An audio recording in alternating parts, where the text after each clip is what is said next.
You ever get the feeling you're watching a game where both teams just refuse to even step on the field? That's what watching Washington can feel like, right? Well, today we're going to pull back the curtain and figure out why our government seems to be perpetually stuck. It's a national headache, isn't it? You see all these massive, urgent problems piling up, from healthcare to the economy, but the political gears just seem to grind and grind without actually going anywhere. And hey, it's not just you. It's a real, deeply frustrating cycle of endless debate with no decisions. So, what's really going on here? This is way deeper than just a few politicians who can't get along. The real story is this epic collision between two massive forces.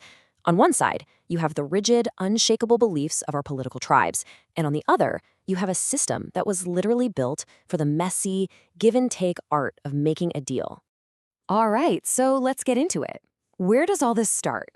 Well, before any debate, before any vote is cast, there's a starting block for every single politician, and that starting block is their ideology. It's the mental map they use to navigate the incredibly complex world of policy. Okay, but ideology sounds kind of academic, right? What does it actually mean in the real world? Think of it like pre-installed software in a politician's brain. When a totally new problem pops up, they don't have to start from scratch. Nope. They just run it through this program of core beliefs, and out pops a solution that fits their worldview. And here's where it gets real. Let's take a problem like insane healthcare costs. A liberal's first instinct is to ask, what can the government do to fix this? Their core belief is that collective action, through government, can solve problems the market can't. A conservative, on the other hand, often sees the government itself as the obstacle. Their gut reaction is, how do we get government out of the way to let private markets and individual choice work their magic? You see?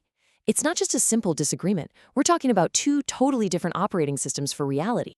Okay, so you've got these individual worldviews, but they don't just float around in space, right? They get collected, organized, and then cranked up to 11 by the big players in the system, the political parties. This is where a personal belief gets transformed into a collective battle plan. And every 4 years, like clockwork, it's time for the big reveal. Each party lays all its cards on the table in a formal document called the party platform. It's basically their official declaration on what they stand for, on, well, everything. From taxes to foreign policy, the whole shebang. But look, this document is more than just some big laundry list of promises. A party platform is a really powerful tool. I mean, think about it. It's a giant billboard to show voters what they care about. It's a blueprint for what they'll do if they win. And maybe the most crucial part? It's kind of like a peace treaty between all the different, sometimes warring, groups within the party itself. And yeah, that's the secret sauce.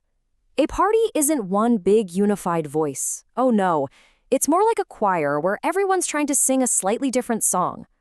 Just take immigration, for example.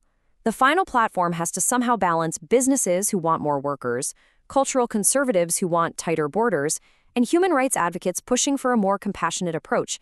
It is a total political high-wire act. So, here we are.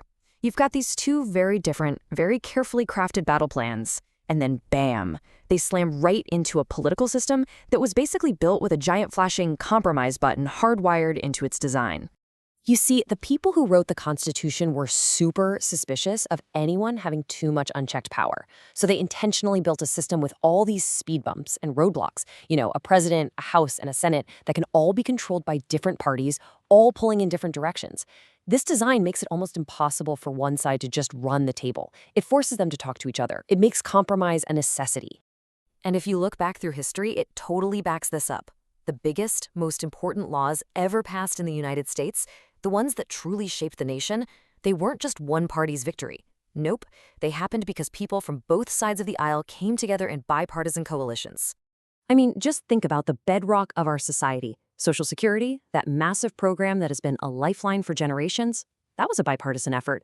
Or the Civil Rights Act, one of the country's most important moral achievements, that only became law because politicians were willing to cross the aisle for what was right.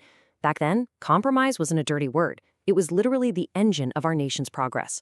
So that leads to the big question, right? If compromise is the key that unlocks the whole system, why does it feel like we've basically thrown that key away? What happens when that engine of progress just stalls out? Well, the main culprit has a name: polarization.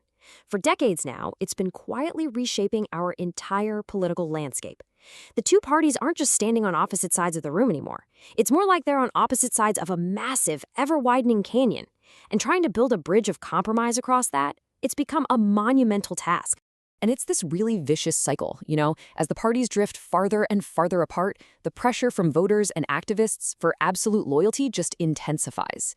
Suddenly, compromise isn't seen as a good thing, it's seen as a total betrayal.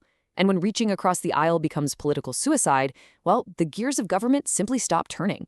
Gridlock isn't some random accident, it's the inevitable, predictable result of this whole process. So let's boil it all down. What's the key takeaway here? Our system is kind of like a simple equation. You take strong ideological beliefs, you add a real willingness to compromise, and that equals progress. But when polarization comes along and completely wipes out that second part of the equation, the compromise part, the whole system just breaks down. And that leaves us with this huge, glaring paradox. We have a system that was fundamentally designed for cooperation, but we're living in a political era that rewards confrontation.